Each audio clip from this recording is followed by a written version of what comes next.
Okay students, आज हम 11th class का एक चैप्टर स्टार्ट कर रहे हैं। देखिए 11th क्लास के अंदर टोटल 22 चैप्टर्स प्रेजेंट है। इनको हमने जो है वो टोटल 10 यूनिट्स के अंदर जो है वो डिवाइड कर लिए हैं। ठीक है, फर्स्ट यूनिट जो है उसके अंदर हम बात करेंगे आपके क्लासिफिकेशन की। जो भी प्लांट और एनिमल्स है इनका जो क्लासिफिकेशन है उसके बारे में हम बात करते हैं, यानी कि जो एनिमल्स और प्लांट होंगे इनका वर्गीकरण या इनका जो डिवीजन है वो किस तरह से होता है वो हम बात करेंगे। सेकेंड यूनिट जो है वो प्लांट एनाटॉमी से रिलेटेड है, यानी कि प्लांट के बॉडी स्ट्रक्चर, एनिमल्स के बॉडी स्ट्रक्चर के बारे में जो है वो हम उसके अंदर बात करते हैं। थर्ड यूनिट जो है वो है सेल से रिलेटेड, यानी कि यहाँ पर हम बात करेंगे सेल बायोलॉजी के बारे में। इट मींस सेल से रिलेटेड जो टॉपिक्स होते हैं वो हम स्टडी करते हैं सेल बायोलॉजी के अंदर। तो आज हम स्टार्ट कर रहे हैं यूनिट थर्ड।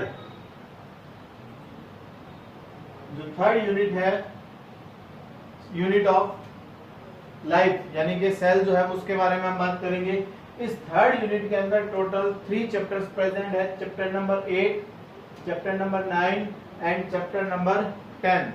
जो चैप्टर 8 है वो है आपके सेल यूनिट ऑफ लाइफ, यानी कि कोशिका जीवन की एक इकाई। नेक्स्ट जो चैप्टर है 9 चैप्टर, उसके अंदर हम स्टडी करेंगे बायोमोलिक्यूल्स, जैसे कि डीएनए, आरएनए, जो भी बायोमोलिक्यूल्स होते हैं उनके बारे में हम स्टडी करेंगे। और चैप्टर 10 जो है इसके अंदर हम बात करेंगे सेल डिवीजन, और इससे रिलेटेड जो भी टॉपिक्स होंगे वो हम उसके अंदर स्टडी करेंगे। न्यू सेल्स कैसे अराइज होती है तो वो हम उसके अंदर जो है वो बात करेंगे। यहाँ हम चैप्टर 8 जो है वो स्टार्ट कर रहे हैं सेल यूनिट ऑफ लाइफ। सबसे पहले आपको ये समझना है कि सेल क्या है। देखिए सेल जो है वो एक फंडामेंटल स्ट्रक्चर है। कोई भी ऑर्गेनिज्म जो होगा, कोई भी जीव जो होगा वो एक कह सकते हैं कि एक या बहुत सारी कोशिकाओं से मिलकर के बना होता है। तो सेल जो है वो एक फंडामेंटल यूनिट होगी, एक कह सकते हैं कि मूलभूत इकाई होती है। जैसे आपने देखा होगा कि एक मकान जो है वो बहुत सारी ईंटों से मिलकर के बना होता है, तो सिंगल यूनिट क्या होगी, उस मकान की सिंगल यूनिट क्या होगी, कह सकते हैं एक जो ईंट या एक जो पत्थर है वो उसकी सिंगल यूनिट है। उसी तरह से आप कह सकते हैं कि जो हमारी बॉडी है या कोई भी ऑर्गेनिज्म होगा उसकी जो बॉडी है वो किससे बनी होती है, सेल से बनी होती है। तो सेल क्या है, फंडामेंटल यूनिट्स ऑफ लाइफ। अब इसकी डेफिनेशन क्या होगी, जो सेल है इसकी डेफिनेशन क्या है। तो इससे पहले हम बात करते हैं, सबसे पहले सेल को डिस्कवर्ड किसने किया, तो डिस्कवर्ड बाय रॉबर्ट हुक इन 1665, यानी कि जो रॉबर्ट हुक है इन्होंने सबसे पहले जो है वो सेल को क्या किया, डिस्कवर्ड किया। बट रॉबर्ट हुक ने जो सेल डिस्कवर्ड की थी वो सेल कैसी थी, डेड सेल्स थी, यानी कि वो जो कोशिका है वो कैसी थी, मृत कोशिका थी, जीवित कोशिका नहीं थी। देखिए कैसे किया इन्होंने सेल को स्टडी। जैसे कि बात करें, इन्होंने एक हैंडमेड माइक्रोस्कोप से जो है एक कॉर्क पार्ट्स को जो है वो क्या किया, ऑब्जर्व किया। कॉर्क क्या होगा, कोई भी एक प्लांट है उस प्लांट की कह सकते हैं जो छाल होती है, जो बार्क होती है, उस बार्क का एक स्मॉल पीस लिया, छोटा सा टुकड़ा लिया, और उस पीस को उन्होंने क्या किया, अपनी हैंडमेड माइक्रोस्कोप से क्या किया, ऑब्जर्व किया।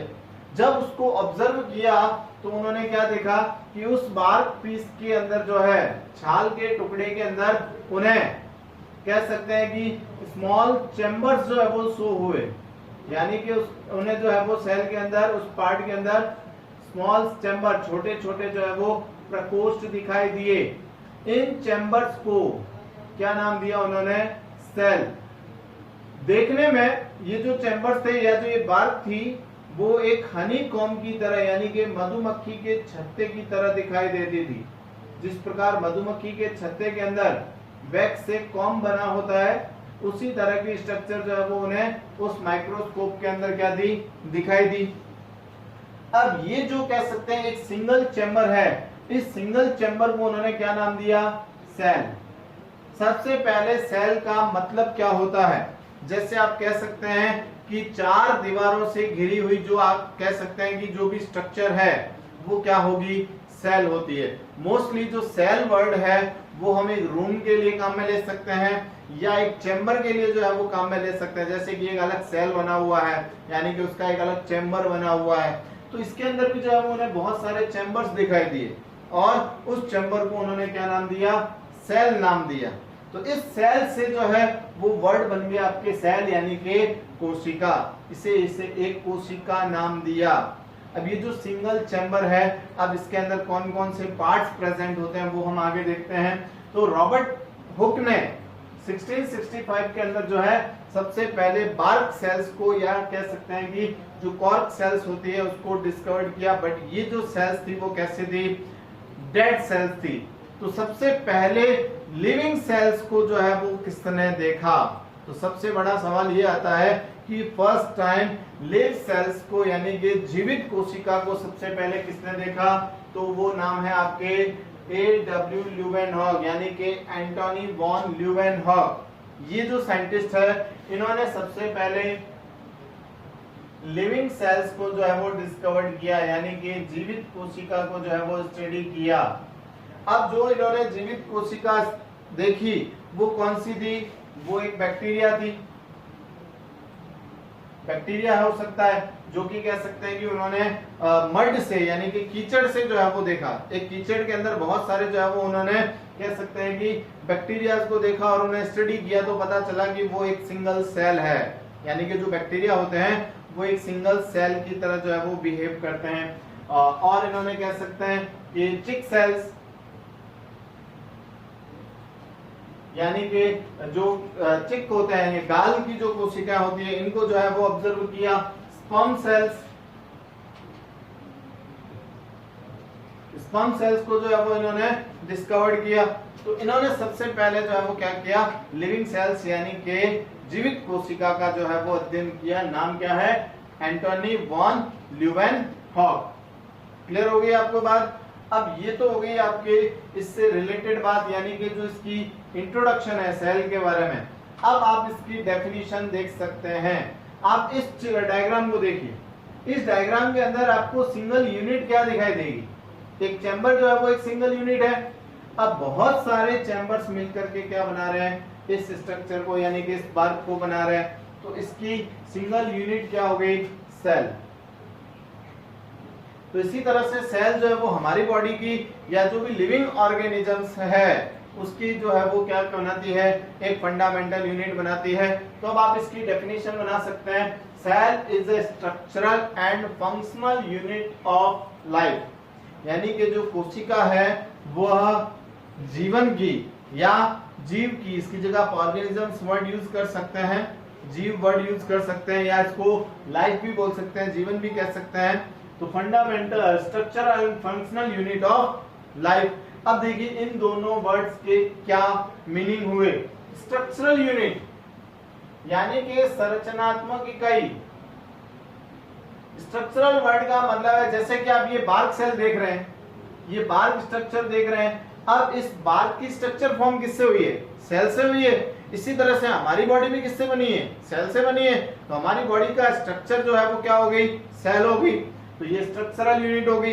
अब फंक्शनल यूनिट का क्या मतलब है, यानी कि हमारे बॉडी के अंदर जो भी फंक्शंस होते हैं वो कौन करेगी, सेल करेगी। तो हमारी बॉडी के जितने भी फंक्शन है, जितने भी मेटाबॉलिक एक्टिविटीज है वो सारी किसके थ्रू होती है, सेल्स के थ्रू होती है।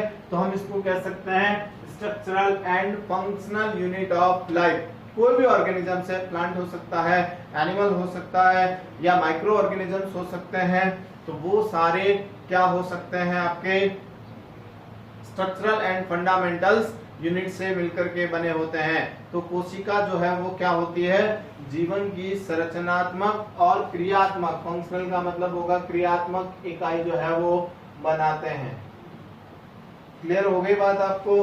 अब आप देख सकते हैं कि जो एनिमल्स या जो ऑर्गेनिजम्स होंगे वह on the basis of number of cells जो है हम इनको कह सकते हैं टू पार्ट्स के अंदर डिवाइड कर सकते हैं। यानी कि जो भी लिविंग ऑर्गेनिजम्स है, देखिए यहाँ हम स्टडी कर रहे हैं बायोलॉजी को, बायोलॉजी स्टडी कर रहे हैं मतलब यहाँ पर हम जो भी बात करेंगे वो लिविंग ऑर्गेनिजम्स से रिलेटेड करेंगे। यानी कि आप अपनी लाइफ के अंदर बहुत सारे ऐसी चीजें देखते हो जिसके अंदर लिविंग और नॉन लिविंग सब्सटेंस प्रेजेंट होते हैं, लेकिन यहाँ हम जो भी बात करेंगे वो किससे रिलेटेड करेंगे, लिविंग पार्ट से रिलेटेड करेंगे। क्लियर है? यानी कि जीवित जीवों का या भागों का जो है वो यहाँ पर हम अध्ययन करते हैं। तो बात करें कि नंबर ऑफ सेल्स के अकॉर्डिंग जो है वो एनिमल्स या जो ऑर्गेनिजम्स है वो कितने टाइप्स के होंगे, तो इसके अकॉर्डिंग जो है वो हम ऑर्गेनिजम्स को 2 पार्ट्स के अंदर जो है वो डिवाइड करते हैं। फर्स्ट जो एनिमल्स ऑर्गेनिजम्स होंगे वो क्या होंगे, यूनिसेल्युलर ऑर्गेनिज्म, यानी कि एक कोशिकीय जीव।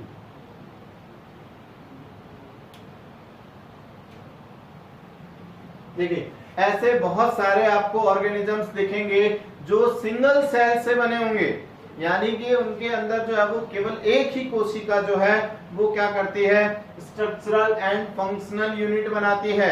जैसे कि एक ही सेल प्रेजेंट है, सिंगल सेल प्रेजेंट है, तो उसकी स्ट्रक्चरल यूनिट हो गई।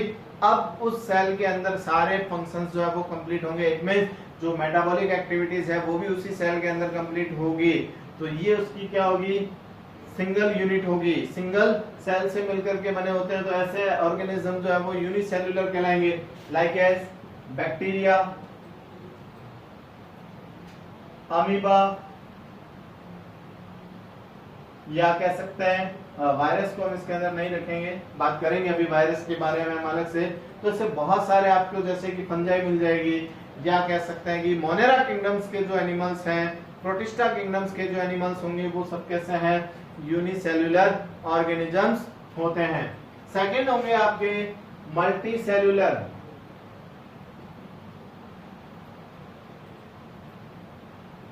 यानी कि बहुकोशिकीय जीव।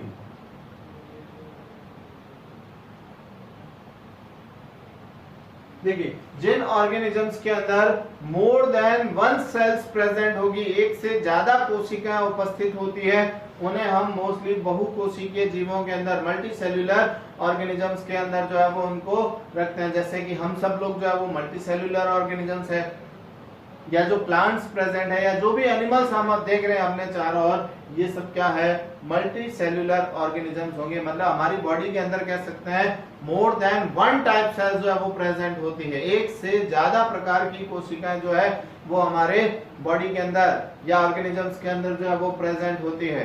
तो नंबर ऑफ सेल्स के अकॉर्डिंग जो है वो हम ऑर्गेनिजम्स को 2 पार्ट्स के अंदर डिवाइड करते हैं, unicellular and multi cellular organisms. Clear हुआ आपको ये बात? नेक्स्ट हम बात करते हैं, देखिए स्ट्रक्चर ऑफ सेल। जो सेल होती है उसकी स्ट्रक्चर क्या होगी। अभी तक तो हमने जो है वो केवल इसके आउटर पार्ट को जो है वो डिस्कवर करना, मतलब कह सकते हैं स्टडी करना स्टार्ट किया। नेक्स्ट हम देखते हैं स्ट्रक्चर ऑफ सेल।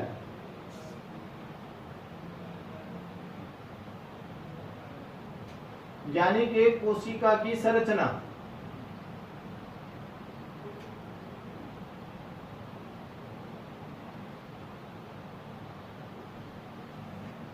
कोई भी फंडामेंटल सेल अगर आप देखोगे, कोई भी मूलभूत कोशिका को अगर आप देखते हैं तो उसके अंदर 3 मेजर पार्ट जो है वो आपको दिखाई देते हैं। यानी कि कोई भी कोशिका को अगर आप स्टडी करोगे तो उसके अंदर आपको 3 मुख्य चीजें जो है वो दिखाई देगी।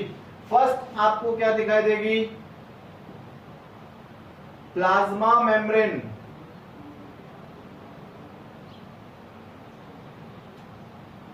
यानी कि इसको कोशिका झिल्ली कहा जा सकता है, सेल मेम्ब्रेन कहा जा सकता है, प्लाज्मा मेम्ब्रेन कहा जा सकता है। इसे हम कोशिका झिल्ली या प्लाज्मा झिल्ली कह सकते हैं।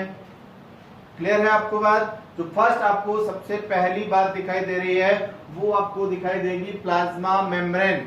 चाहे प्लांट सेल हो चाहे एनिमल सेल हो, उनके अंदर प्लाज्मा मेम्ब्रेन तो क्या होगी, प्रेजेंट होगी। बट अगर आप प्लांट सेल की बात करेंगे तो प्लांट सेल के अंदर इस सेल मेम्ब्रेन के आउटर के अंदर जो प्लाज्मा मेम्ब्रेन या जो सेल मेम्ब्रेन होती है, इसके आउटर के अंदर आपको एक और जो है वो लेयर मिलेगी या कोटेड मिलेगा, वो आपके बनाती है सेल वॉल यानी कि कोशिका भित्ति। बट वो सिर्फ प्लांट सेल के अंदर प्रेजेंट होगी, बट फंडामेंटल सेल्स के अंदर जो है वो आपको 3 पार्ट सीट जो है वो मेजर मिलेंगे। फर्स्ट हो गए आपके प्लाज्मा मेम्ब्रेन और सेल मेम्ब्रेन। सेकंड मिलेगा आपको साइटोप्लाज्म या कह सकते हैं कोशिका द्रव्य, और थर्ड आपको मिलेगा न्यूक्लियस यानी कि केंद्रक। क्लियर है? अब देखिए साइटोप्लाज्म क्या है और न्यूक्लियस क्या है। देखिए मैं यहाँ पर आपको एक डायग्राम से दिखाता हूं। सपोज ये हमारे पास में एक सेल है, वी हैव वन सेल। आपको ये जो इसकी बाउंड्री शो हो रही है, जो दिखाई दे रही है, ये क्या है आपके सेल मेम्ब्रेन, या इसको आप प्लाज्मा मेम्ब्रेन बोल सकते हैं। सेल मेम्ब्रेन कहते हैं, प्लाज्मा मेम्ब्रेन कहते हैं। क्लियर है? इस सेल मेम्ब्रेन के सेंटर में एक आपको राउंड स्ट्रक्चर, स्फेरिकल स्ट्रक्चर मिलेगी, और ये स्ट्रक्चर बनाती है आपके क्या, न्यूक्लियस यानी कि केंद्रक। क्लियर है? Who was the discoverer of nucleus? केंद्रक की खोज किसने की थी? Robert brown. रॉबर्ट ब्राउन जो है वो न्यूक्लियस को क्या करते हैं, डिस्कवर करते हैं। तो देखिए सेल के अंदर दो चीजें आपको मिल गई, फर्स्ट मेम्ब्रेन मिल गई, सेकंड क्या मिल गया, न्यूक्लियस। इन सब के बारे में हम डिटेल से जो है वो स्टडी करेंगे इस चैप्टर के अंदर। जो है वो सारे पार्ट्स, सेल के अंदर कौन कौन से कह सकते हैं कि ऑर्गन्स प्रेजेंट होंगे, उन सबको हम यहाँ पर स्टडी करेंगे। बट अभी मैं सिर्फ जो है वो एक नॉर्मल स्ट्रक्चर जो है वो आपको एक्सप्लेन कर रहा हूँ। तो जो 3 पार्ट्स है उसके अंदर फर्स्ट आपको मिल गया सेल मेम्ब्रेन, सेकंड मिल गया आपको न्यूक्लियस। अब देखिए सेल मेम्ब्रेन और न्यूक्लियस के बीच में आपको एक लिक्विड पार्ट मिलेगा, यानी कि जो सेल मेम्ब्रेन और ये जो न्यूक्लियस है, इसके बीच बीच में आपको जो है वो एक लिक्विड जो है वो सब्सटेंस मिलेगा। इस लिक्विड सब्सटेंस के अंदर जो है वो बहुत सारे सेल ऑर्गन्स वगैरह जो है वो उसके अंदर क्या होंगे, प्रेजेंट होंगे। इस लिक्विड सब्सटेंस को क्या कहा जाता है, साइटोप्लाज्म कहा जाता है, यानी कि कोशिका द्रव्य कहा जाता है। क्लियर है? बात क्लियर हो गई होगी आपको। तो फंडामेंटल सेल्स के अंदर जो है वो आपको ये 3 मेजर पार्ट जो है वो होंगे। बट अगर हम प्लांट सेल को स्टडी करेंगे तो प्लांट सेल के आउटर के अंदर, इस मेम्ब्रेन के आउटर के अंदर आपको एक और लेयर मिलेगी, और वो लेयर क्या होगी आपके, सेल वॉल। और भी बहुत सारे डिफरेंसेस है प्लांट सेल और एनिमल सेल्स के अंदर, तो वो हम नेक्स्ट वीडियो के अंदर बात करेंगे। लेकिन अभी यहाँ पर हम जो है वो सिर्फ इसी के बारे में बात कर रहे हैं। ये जो प्लांट सेल होगी, इसके आउटर में एक और स्ट्रक्चर मिलती है, उसको बोलते हैं सेल वॉल। क्लियर है? ये तो हो गई आपके सेल स्ट्रक्चर। नेक्स्ट हम बात करते हैं सेल थ्योरी, यानी कि कोशिका सिद्धांत। What is cell theory? कोशिका सिद्धांत क्या है? अब आप इसको समझने की कोशिश कीजिए, ये आपके बहुत इंपॉर्टेंट पार्ट होगा।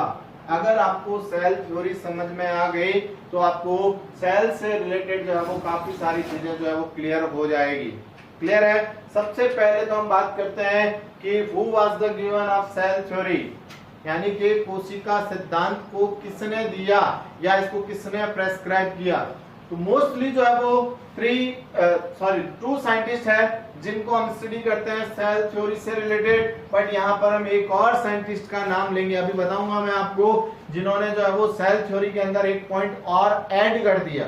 सबसे पहले जो है मिथियास स्लाइडेन, यानी कि एम स्लाइडेन। इन्होंने जो है वो प्लांट सेल्स के ऊपर अपने जो है वो एक्सपेरिमेंट किए या उससे जो है वो स्टडी की।